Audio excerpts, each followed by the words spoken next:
Hello, my friends, and welcome to our show. Today we discuss about content creation, how you can get valuable insights, how you can learn data before creating content. And I'm so excited to discuss this topic with Elmer Boutin. How are you?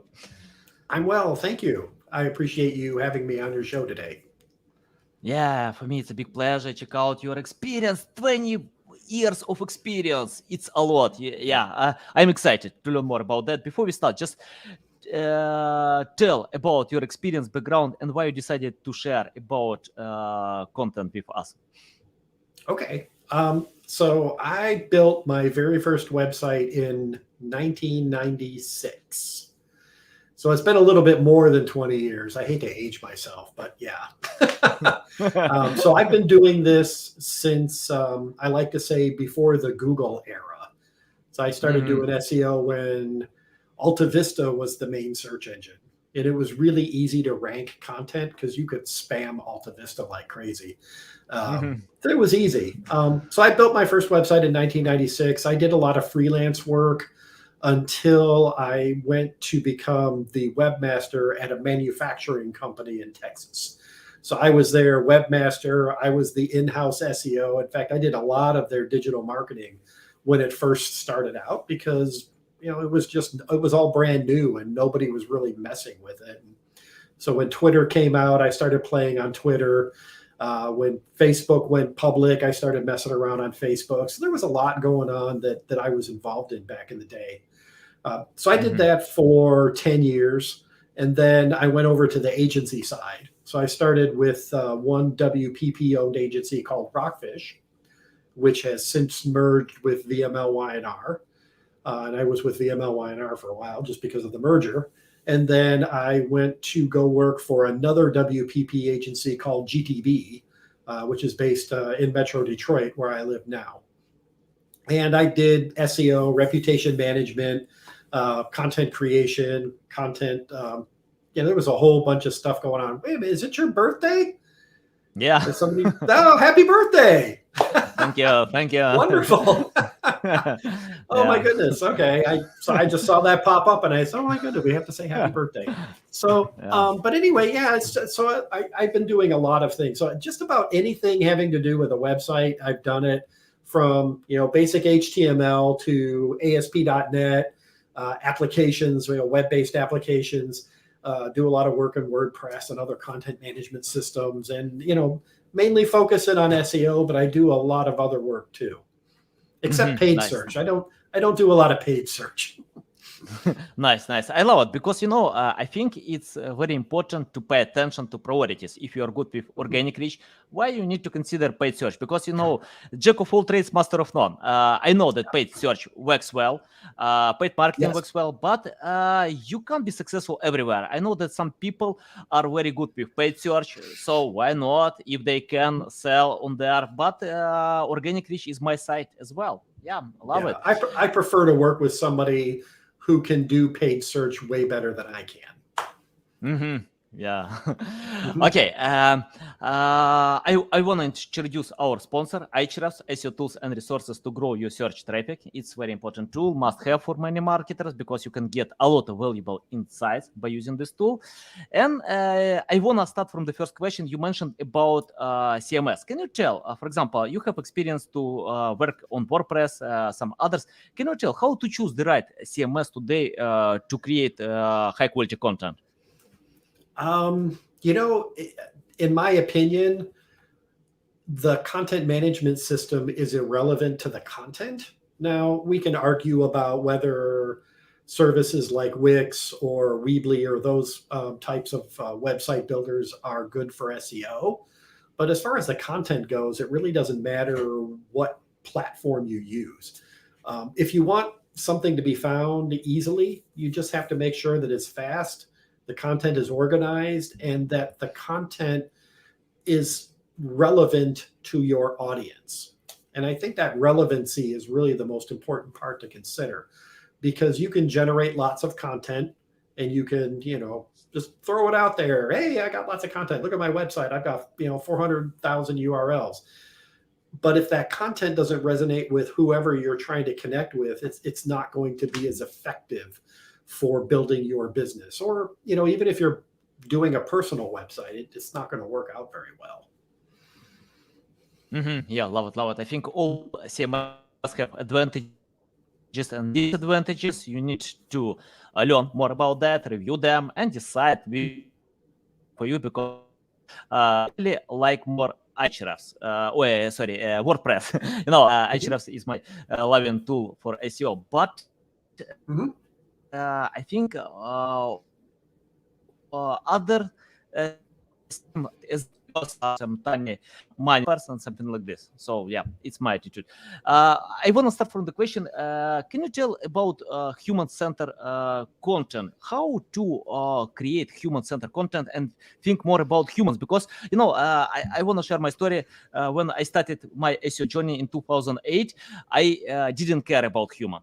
I cared only about search engines, and that worked well. I got a lot of traffic sales, but in some time, Google changed many attitudes, and today I think only about humans, and only then optimize with search engines. What do you think about human-centered content today? Well, it's critical because the search engines are taking a more human-centered approach to their design. So human-centered design is a concept that came around in the early 1900s during the Industrial Revolution in the United States. And the idea was that you would build the processes for making things using a human-centered approach. So, make it somewhat ergonomic, make it fast, make it efficient, because human beings are working on it. It's seen a revival in the last several years because human-centered design concepts are starting to come into digital. So you think about, user interfaces for applications, or, on your phone or on your tablet, all of these things, human beings are using them. So you have to consider the human perspective in the entire process from beginning to end. So there's a great book that I think is the modern textbook almost on human-centered design. It's called 101 Design Methods by Vijay Kumar. And there's a very interesting diagram towards the beginning of the book that shows the human-centered design process. And in the center of that design is to sense the intent. So the intent of the end user. When you're building a computer system, or if you're building a website, you have to think about the end user. And the reason why I focused in on that when I was in a class one day about human-centered design was because the instructor mentioned that one of the centers of human-centered design is Stanford University in California. Now, which search engine is associated with Stanford University? Oh yeah, Google, right? So it started to dawn on me that, it's like, oh, wait a minute. We've often said in the SEO world that we need to build websites for people, not for the search engines. Ding, ding, the little white light bulb went on over my head. And I started putting that together and thinking, oh, well, this is really good, because we need to start looking at it, because Google and Bing are trying to serve their human users, and they're trying to connect them with information. So if we're going to have information on the internet, we need to be able to figure out how to connect those users in Google and Bing to get them to our website, so that we can, convert them into customers, so we can inform or entertain, whatever the reason your website exists for. So that kind of goes from the human-centered side of things and why it inspired me. And my journey began when I read a blog post by Mark Trappe, who is now with SEO Clarity. Sorry to mention somebody who's not. You can mention any valuable tools. Yeah, so he wrote this article and pointed out that the reason why a lot of content marketing campaigns fail is because there is no cohesive strategy. So again, people are just creating content. It's like the old idea of throwing spaghetti against the wall and seeing if it sticks, and that means it's finished, right? So let's just throw this content out there and see what works. And it's very inefficient to do it that way. So this is where the data part started coming in. One of my, at my last agency, one of our bosses used to say that data represents people, or data is people in disguise. So that was Robert Gay, who's the CEO of GTB at WPP. And I really looked at that and said, oh, this is really interesting because it fits in very well to this human-centered design concept of finding the content that resonates with our customers. We need to use the data. So I started working on developing keyword research processes that went beyond just saying, oh, a lot of people search for this keyword, let's build a page around it, and started looking at how do we find the topics that are of interest to people who want to buy our products and services, and how do they search for those things? So what language do they use? Do they say blue or green? Do they say teal or forest? Or there's different ways of expressing things, even just in English or in Ukrainian or any other language. Mm-hmm. So understanding the language of the people that you're trying to reach, and then creating the content that goes around that, and not just looking at the one keyword and saying, oh, let's build a page around this one keyword. Let's really look broadly and say, well, what's the information that's connected to this topic, and how do we build a library of content that helps to answer questions that people have about this particular topic? And so we can give them that information, make our website useful so that we can attract attention, to earn attention, and then get them in there and say, okay, well, hey, my brand is really good. They helped me. This is great. Mm-hmm. I love this. So when I'm ready to buy, I'm going to buy from them instead of these other people that they didn't help me. Mm-hmm. Nice, love it. Can you tell about keyword research more? I often see when webmasters are looking for high volume keywords, they chase them. They think that, okay, I can get a lot of traffic, when they see these numbers, but it's not the case that you can get the same traffic that volume we have, because it depends on your positions. It depends on CTR, many other factors. Can you tell how to find the right keywords? Because some keywords are overwhelmed, like we have in the top 10 Wikipedia, Amazon, many other websites, Pinterest. How to find keywords that you can rank with limited resources? Mm-hmm. That's a big it depends question, right? Yeah, because it's really from the approach that I like to take is very custom made towards the client's website that I'm working on. So really going in and understanding, first of all, what do they do? What products and services do they offer? So, if it's an attorney, there's certain types of law that they specialize in. If they're selling, widgets, then, maybe they have a special kind of widget. Maybe it's all natural, or maybe it's eco-friendly, whatever that may be. And so how do we connect that with the customers? And so, you sometimes looking at a very broad topic that has a lot of search volume is definitely not the best way to go, because there is a lot of competition. To your point, you're just going to be one website in a flood of others. So how to stand out is really looking at, okay, so let's say we sell widgets. How can we get to where when people start looking for the details, we can get in there? Because I have found that in the United States, at least, if someone is purchasing something that's $500 or more, they're going to research for several weeks before they buy something. Mm-hmm. So the idea is to look at, okay, well, how do we attract their attention in that span of time and give them the information that they want? So are they looking for how long something is, how wide something is, how much does it weigh?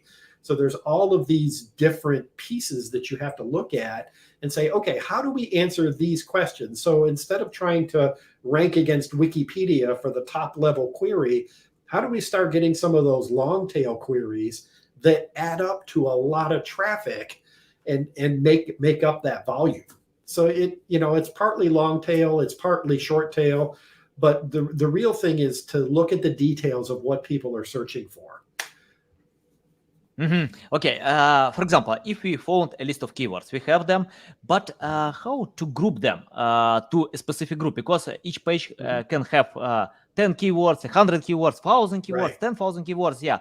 How to group them? Because we have two meanings. We can submit keywords that are irrelevant to each other, or we can cannibalize content when we submit the same keywords to different pages. Can you tell about grouping? Because it's a big issue with many websites. I like to group them by topic. Mhm. Because that, to me, that makes the most sense, because when Google and Bing are working on understanding the intent of the search and matching it up with the content, a lot of times that may be topically based. So, if I'm looking for, how much something weighs, if I'm looking to buy a product, or um, if I'm looking for an appliance, for example, I might want to know how much electricity it uses in a year. Can I find that on my website, or does somebody have to go and try to find it somewhere else? So how can I make that website work more useful? And then working through that process is really trying to bucket everything together. So right now, for me, it's a very manual process. There's no quick and easy way to do this, although I've seen previews of some tools that look like they're going to be able to do this a lot faster and make it a lot easier. So I like to take the information that I get from, say, Google Search Console, download all the keywords, and look at what Google already says this website ranks for. Where am I Mhm. already getting attention? And then I just start plugging those into various tools. You could use Ahrefs, or you could use one of their competitors. You can just go into Google Ads and use the keyword planner and get the same kind of info. And it's going to spit out hundreds or thousands of different keywords. And then the challenge is to group all those together in the topics. And that part takes the longest. But if you take your time and do it properly, even if you spend a week doing that, it's going to give you some excellent data where you can look at and say, oh, we've got this set of keywords goes with this topic, this set of keywords goes with this topic, this set goes with this topic, and so on. And then all of a sudden you have, oh, here's my content plan for the next 12 months. I know I Mhm. need to look at, this high level topic. I sell this product. Here are the questions that people are asking. And you have the search volumes that tell you how much they're searching for it, so you can prioritize the content. If weight is most important in a particular product, then that's the question you should look to answer first. If it's how much does it cost, well, everybody wants to know how much it costs, right? Mhm. But Yeah. all of these things together kind of help you group it in. So for me, like I said, it's kind of a manual process, and it's a little time consuming. But if I do this correctly, which Mhm. is important, I have the basis for making a content strategy that I can put together a content calendar for however long it takes to fill out that info, and I have a prioritized list of things that I need to cover. So again, it's Mhm. it's looking way beyond just the exact match keywords. The exact match keywords come in when you're looking at the language that people use when they're searching for something. But really looking at it from that topical level helps you to advance your website content strategy way beyond just looking at, just one particular keyword and trying to create content to do that.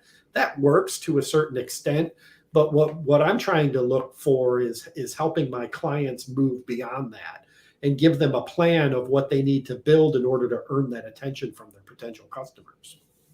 Mhm. Love it, love it. Yeah, I think, yeah, I love using tools, but Yeah. I check out manually. Yeah. Tools just can help. To Your brain group. is way better at that than any tools yet. Now, like I said, I've seen some previews of some tools that should be coming out here in the next Mhm. 6 to 12 months that may help to do that faster. But your brain is always going to be better at that. Even with artificial intelligence and artificial learning.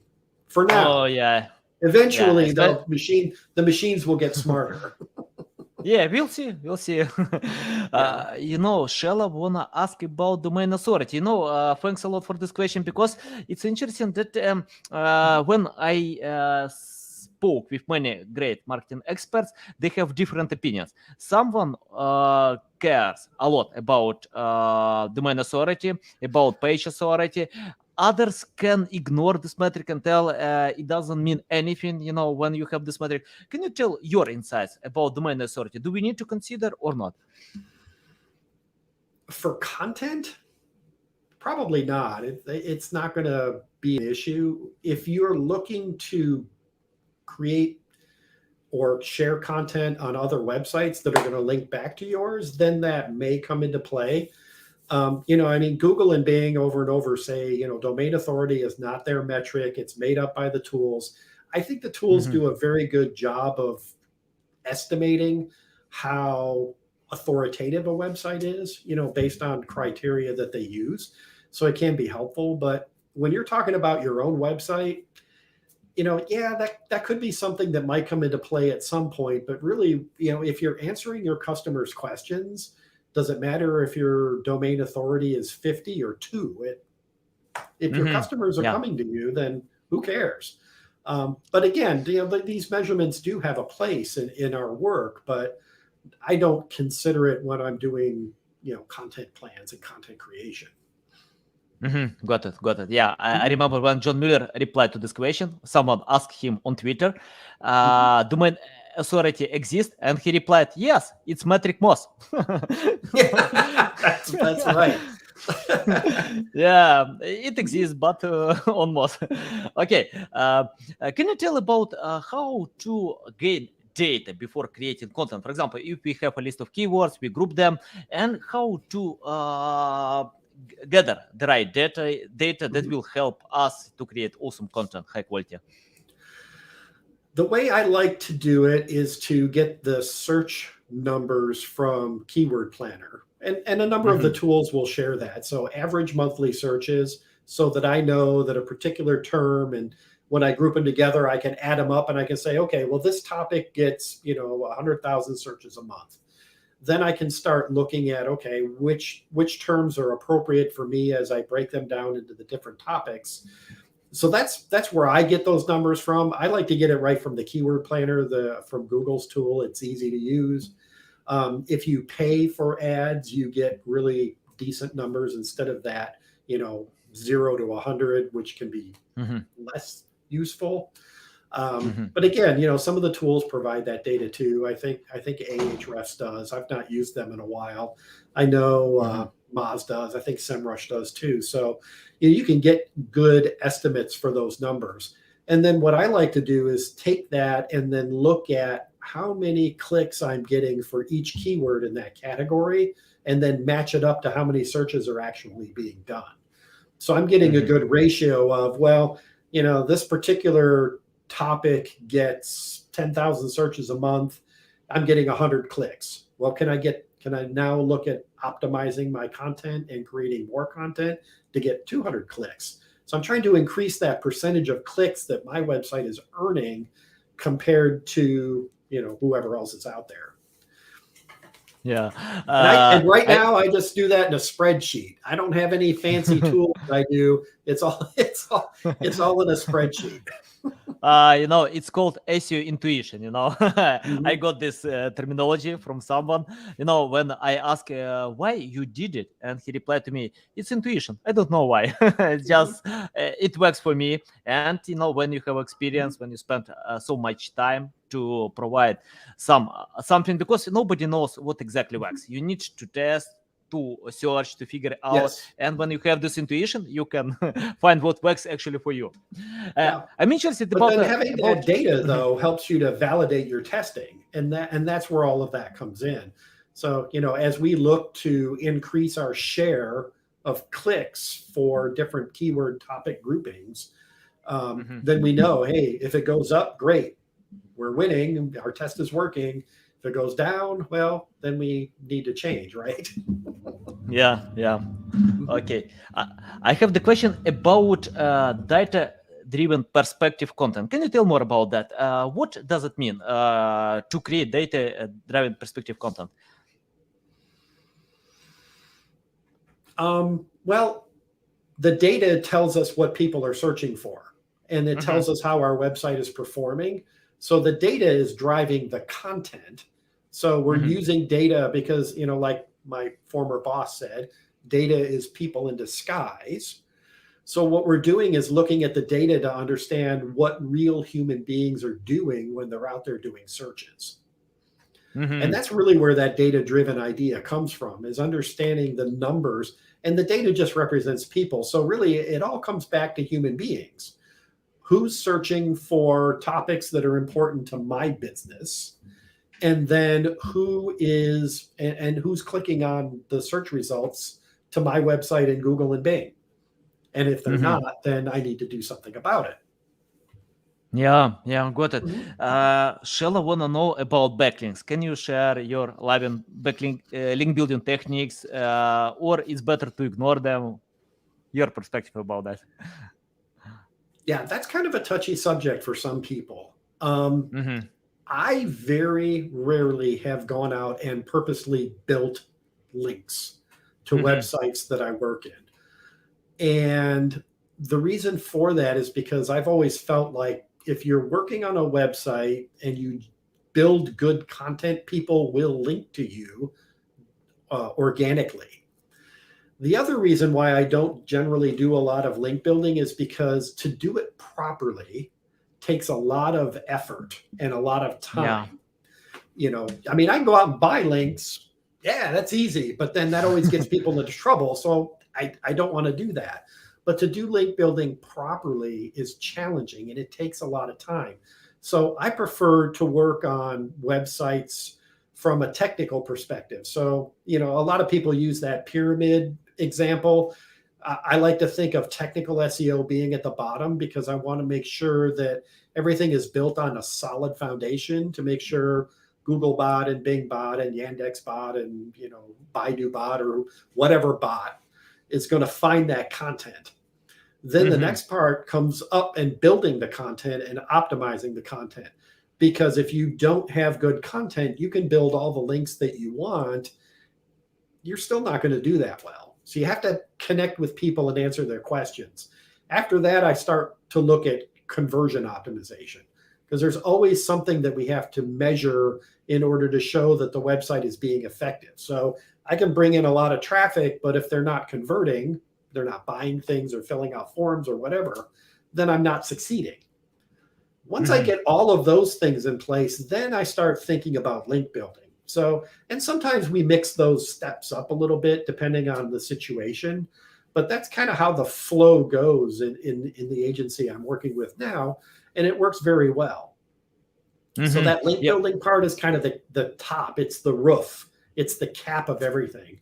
And that really can help to, when you've built your content out, that can help start earning more attention and getting you to rank better on some queries. But again, that's usually the part I look at last, except in rare circumstances. There have been times where I've gone out and built links because of specific situations for a specific website. So, it can change for sure. Yeah, love it, because I think Yeah. it's better to pay attention with your strong side. I know Yeah. some people who are good with backlinks, but they don't Mhm. provide anything else, just to one specific Yeah. link building campaign. And I know one expert who earns more than $1 million, with one Mhm. specific link building campaign. He doesn't create any content, he doesn't provide any Mhm. technical optimization, and he doesn't create different link building campaigns, just one, Yeah. to get good results. So yeah, I think Mhm. priorities are key, and yeah, I love it that you pay Yeah. attention with your And strong sides. I do like to outsource link building too. Yeah, why not? Because it's better to hire an expert, and I'm not an expert. It's like paid search. I'm not an expert. Mhm. I have somebody on my team who's way better at it than me.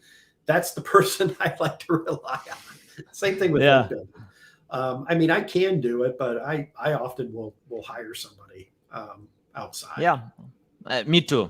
I Yeah. delegate this task. For example, if I see that I need PR campaigns, so Mhm. I'm looking for someone in my network who can provide these PR campaigns. If I need Right. guest posting, so yeah, I can find them. It depends. I check out competition. I can see, it's more about SEO management when you can find the right people and Right. yeah, and handle the process, control the process. Because if you don't know what to order, I think many webmasters can order black hat techniques to Yeah. hurt their rankings. Yeah, even to be penalized one day. So yeah, I don't recommend it. Mhm. I have the question about how to learn SEO today. For example, if you started from scratch without any knowledge, Mm. skills, experience, what will you do to learn SEO? I have a lot of people that I like to follow that can help with Hmm. SEO. But there a lot of the tools have some pretty good training on their websites. Moz does. I'm sure Ahref does too.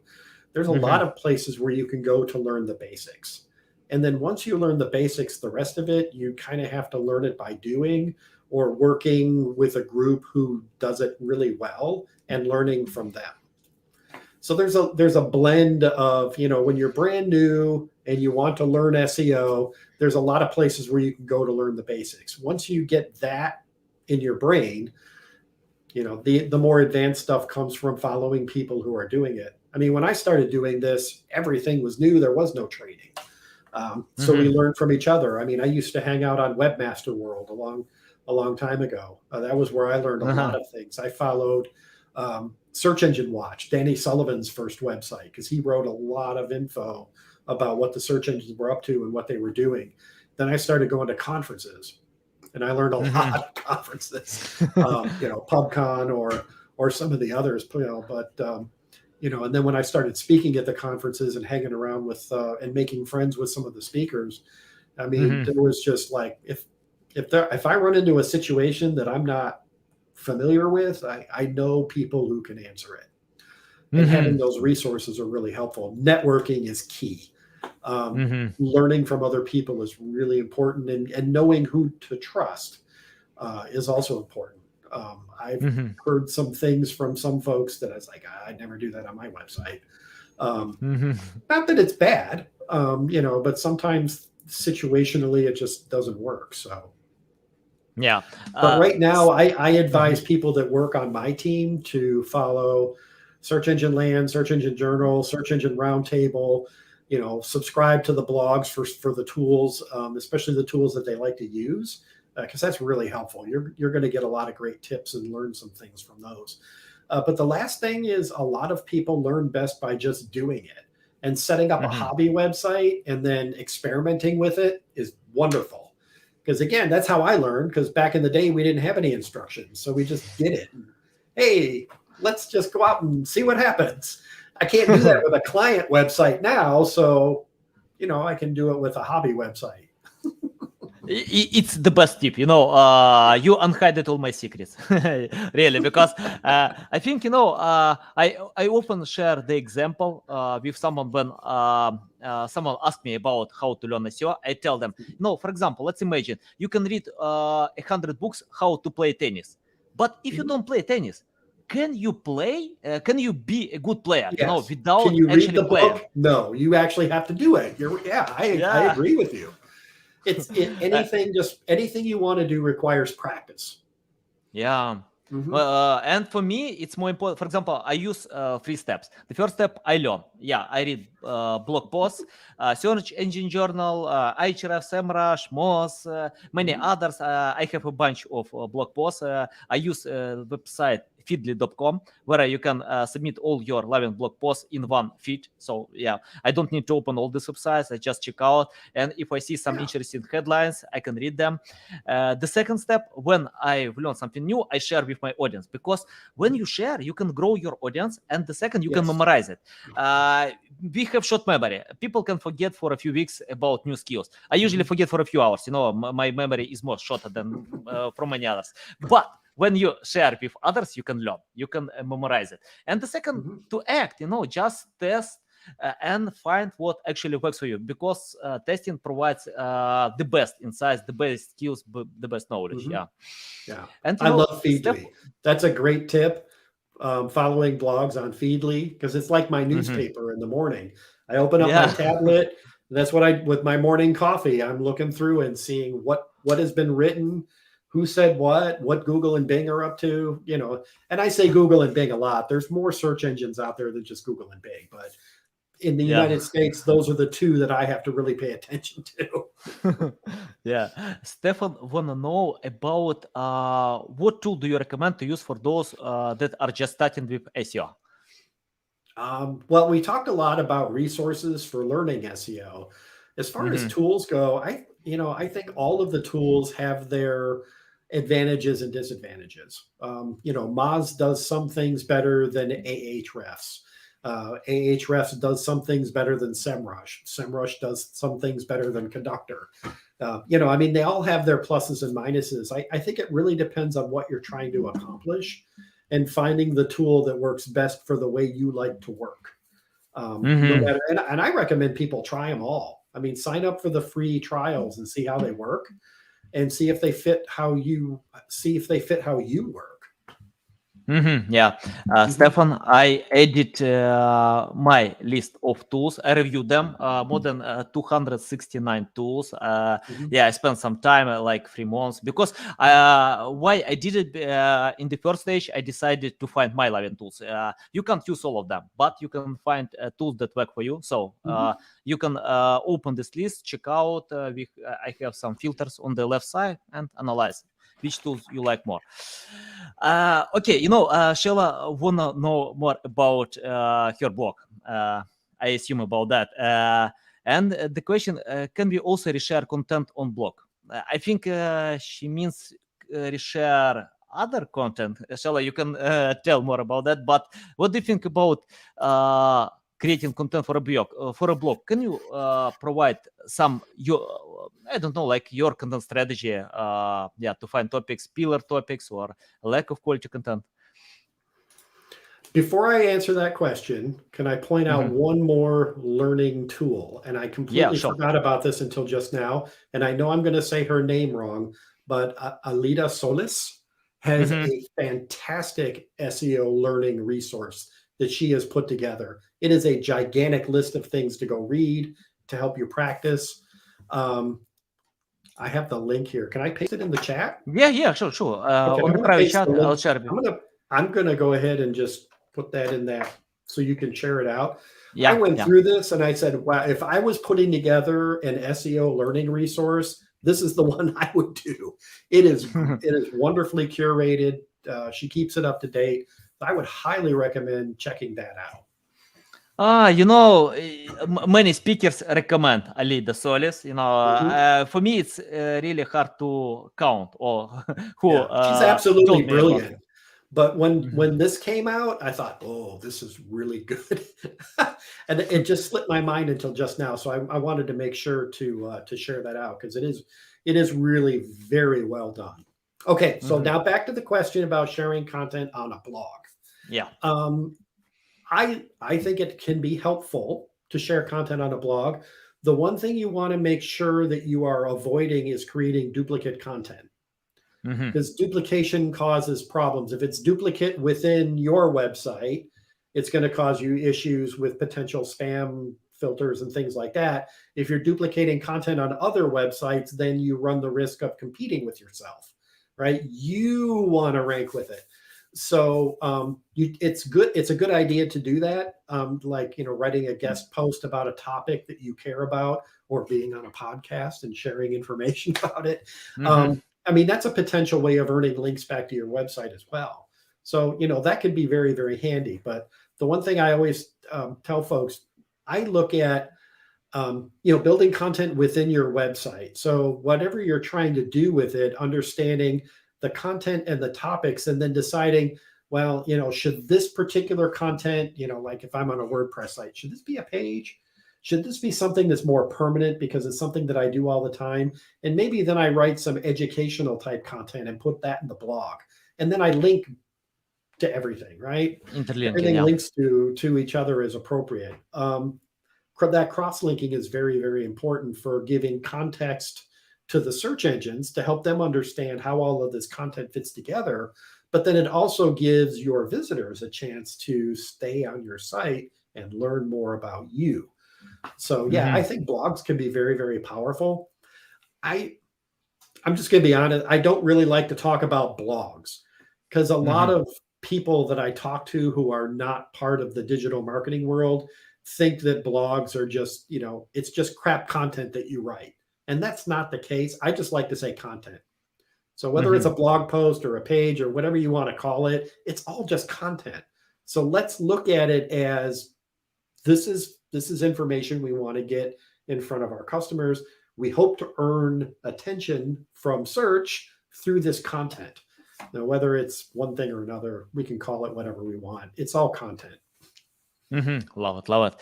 Okay, I have the question about the future of SEO. Can you forecast this future? What kind of future are you expecting? SEO will be dead one day or not? Your insights about that. Will SEO be dead? No, I don't think SEO will ever die. It's going to change. It has changed. I mean, when I first started doing this, I mentioned Alta Vista. You could put white text on a white background and you could rank for almost anything. It was really, really, really easy. Google came along and made it so that we had to up our game a little bit, and they are continuing to do that. There are a lot of things that are going on in the search world, the zero-click search results and things that affect how we do what we do. But, by and large, as long as there is information that is out there, it's going to need to be optimized. As long as people are connecting information, and how we optimize it may change, and it will, for sure. I remember when we were all talking about voice search. Voice search is going to be the next big thing. And to be sure, voice search is important, but it really didn't blow up like some people were expecting. But really, is it any different between me speaking to my computer or typing? I'm still asking questions and I still need to get answers. And somebody's got to provide those answers. So, I kind of look at it as, if you're going to position website content for the future, be interesting and be useful and share information that you cannot get anywhere else. And if you own a brand and you are making something, or if you're giving away a service, you know more about your brand than anybody else. So tell your story, get it out there. Don't be shy, and don't let other websites write more about your business than you do. Love it, love it. Yeah. Elmer, it's a big pleasure to get on my show, to learn from you. You share a lot of valuable insights. Tell our audience how they can reach out to you, learn more about you, follow you. I am the only person in the world with my name that I know of. I am really easy to find. And I do SEO. So yeah, just Google me. But you can find me on LinkedIn. I'm not very active on Twitter. Facebook, I tend to keep personal. So LinkedIn is probably the best place to find me and connect with me. Send me a message, ask me a question. I'm happy to help. Okay, guys, you definitely need to follow Elmer on LinkedIn, to learn from him. You can see a lot of valuable insights. You can change your marketing game to be much better specialists and become experts in one day. Elmer, it's a big pleasure. Thanks again, for all the pleasure was insights. mine. Thank you. Yeah. I very much appreciate you having me on your show today. And thank you to your audience for listening to me talk about SEO. Okay, guys, you can find all these links to Elmer accounts in the description below. Listen us on Apple, Google, Spotify, and see you next time. All right. Bye.